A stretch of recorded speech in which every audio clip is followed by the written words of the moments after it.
नमस्कार दोस्तों, स्वागत है मेरे चैनल में। अगर आपने ये तो हमारे चैनल सब्सक्राइब करके रखा, ऐसे ही ताज़ा खबर लाते रहते हैं भोजपुरी की। एवं सुपरस्टार खेसारी लाल यादव का एक सुपर हिट वीडियो बहुत जल्द आप लोग के बीच आने वाला है, जिस वीडियो का नाम है रानी पियाबू तसर की रानी। इस वीडियो को कब, कितने बजे और किस चैनल पर रिलीज किया जाएगा, इसी के बारे में बहुत ही बड़ी जानकारी देने वाला हूँ।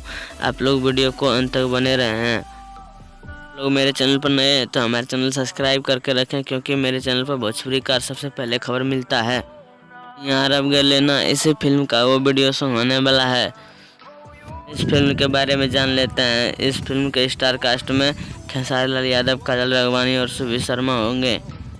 फिल्म के कहानी के बारे में जाने तो लव स्टोरी, इमोशनल और कॉमेडियल फिल्म है, जो कि सिनेमाघरों में बहुत ही पसंद किया जा रहा है। फिल्म के गाने के बारे में जाने तो इस फिल्म में गाने बहुत ज़बरदस्त वीडियो सॉन्ग है, जो कि आप लोग ट्रेलर में देख चुके हैं। पहले हम बता दें कि इस फिल्म का यह चौथा सॉन्ग होने वाला है। 3 सॉन्ग इंटरटेनमेंट यूट्यूब चैनल पर रिलीज कर दिया गया है। पियाबू तसर की रानी। हाँ दोस्तों, हम बता दें कि इस सॉन्ग को कब रिलीज किया जाएगा। इस सॉन्ग को अगले हफ्ते रिलीज किया जाएगा इंटरटेनमेंट यूट्यूब चैनल पर।